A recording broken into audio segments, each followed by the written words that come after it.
Hello friends, welcome back to Dhani की रसोई। Winter season शुरू है और इसमें हमें कफ, सर्दी, खांसी जैसी प्रॉब्लम्स होती ही रहती है।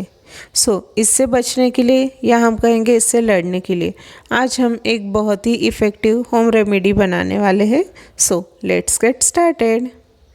सबसे पहले गैस ऑन करके हम एक तपेला रख देंगे, उसमें 1 कप पानी ऐड कर लेंगे।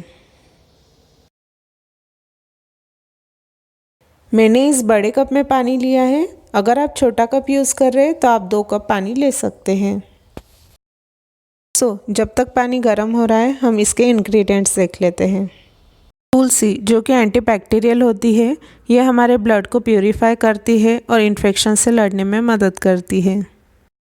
दालचीनी में एंटीटॉक्सिक, एंटीवायरल और एंटीबैक्टीरियल प्रॉपर्टीज़ होती है।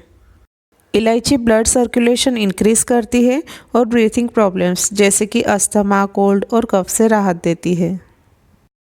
काली मिर्च, ये भी एंटीबैक्टीरियल होती है। इसमें विटामिन सी होने के कारण हमारी इम्यूनिटी पावर को ये बढ़ाती है। लौंग, ये भी एंटीबैक्टीरियल एजेंट है और हमारी इम्यून सिस्टम को बढ़ाता है।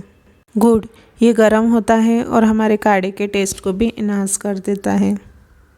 अदरक, इसमें एंटी इन्फ्लामेटरी प्रॉपर्टीज़ होती है और ये रिनोवायरसेस, जिसके वजह से सर्दी होती है, उसे भी किल करता है। चलिए अब हम काम पर लग जाते हैं। पहले हम लौंग, इलायची, काली मिर्च और दालचीनी को डालकर दरदरा कूट लेंगे।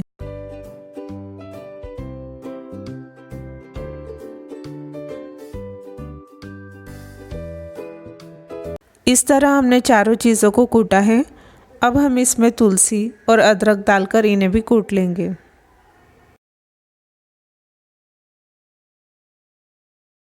सभी चीज़ों को इस तरह कूट लिया है और साथ ही में हमारा पानी भी गर्म हो चुका है।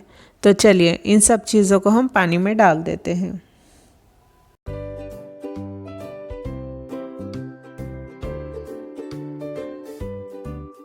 सभी चीज़ों को मिला लेंगे अच्छे से और साथ ही में इसके साथ 1 चम्मच हम गुड़ भी डाल देंगे।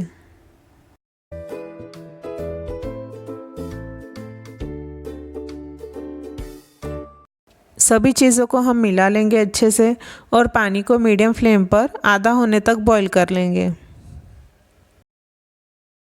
हमारा काढ़ा उबलकर आधा हो चुका है और इसे उबलने में हमें 10 से 12 मिनट लगे हैं। अब हम गैस ऑफ करके इसे 1 कप में छान लेते हैं। देखिए, हमने 1 कप पानी यूज़ किया था, लेकिन अब ये उबलकर सिर्फ आधा ही कप काढ़ा रह गया है। इस काढ़े को आप सर्दी होने पर दिन में 2 बार आधा आधा कप ले सकते हैं। अगर वीडियो अच्छी लगे तो प्लीज़ इसे लाइक करें, शेयर करें और चैनल को ज़रूर सब्सक्राइब करें। अगर कोई सजेशन हो तो कमेंट सेक्शन में कमेंट कर ज़रूर बताएं। मैं मिलूँगी आपको नेक्स्ट रेसिपी में। Till then bye bye.